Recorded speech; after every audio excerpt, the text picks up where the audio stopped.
one family one job बे जोंना टारगेटआ दाबो दङ आरो जाफुंगासिनो दङ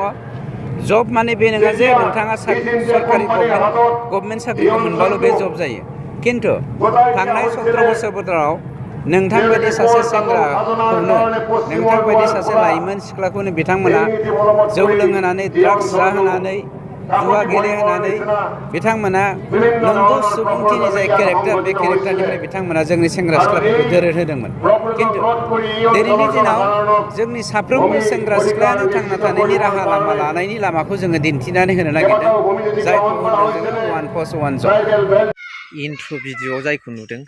बे जोबोरैनो सावरायनो गोनां बाथ्रा जे दिनै मिन्थिखागौ नोंथांमोना वान भट आरो वान जबनि डिफिनिसनखौ जे इलेक्सन फोसावदिं मेलाव इउपिपिएलनि दैदेनगिरि बिथांमोना जाबादि होननानै पाब्लिकखौ क्लियारिफिकेसन होखादोंमोन बेखौनो दिनैनि समाव फेरेंगा बसुमतारी सारा वान भट वान जबनि डिफिनिसनखौ बिथाङा सोलायनानै बुंदों गभर्नमेन्टजों मानो थायो जायफोरा सायै देरलांबाय लावलांबाय बा लिडार थाखा फैसानि आंखाल गैया बिथांमोना खायसे मिथियो खायसे मिथिया लिडारबाबो खायसेया ग्रासरुट लेभेलनिफ्राय फैनाय खायसेया जानांगौ लिडारा बयबो किन्तु जायफोर सुबुंफ्रा साधारन सुबुंफ्रा गोरिबजों भुगिनांबाय खस्थ' मोननांबाय बिथांमोनासो मिन्थिगौ दिनै गभर्नमेन्टनि आसनिखौ मानि थाखाय लुबैयो जे दिनै बहायबा गभर्नमेन्टनि आसनिनि थ्रुयैहाय 500 थाखा मोनगोन नामा दिनै सासे सुबुङा न' बानायनो थाखाय बेसेबां फैसा नांगौ गभर्नमेन्टनिफ्राय मोनगोन नामा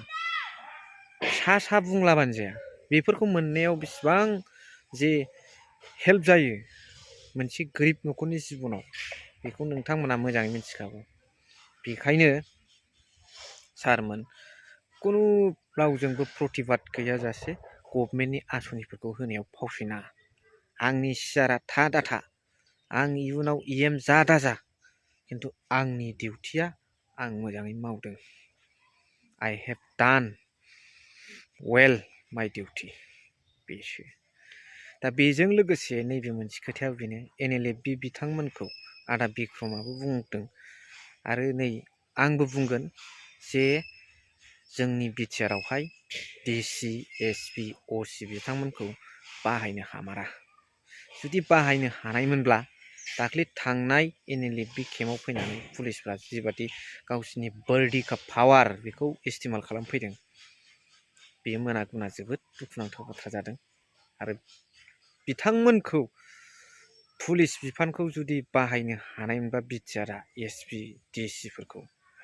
खमसे खम एसे दोनथ' होनानै बर्थमानाव माबा मोनसे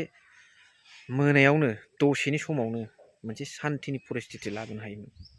बाव जेबो दावराव जायाखै अब्लाबो मोनसे सावरायनाय लाइनजों फैनो हायोमोन नाथाय बिराद अयनाय भाबै बर'फोरखौ एनएलएफबि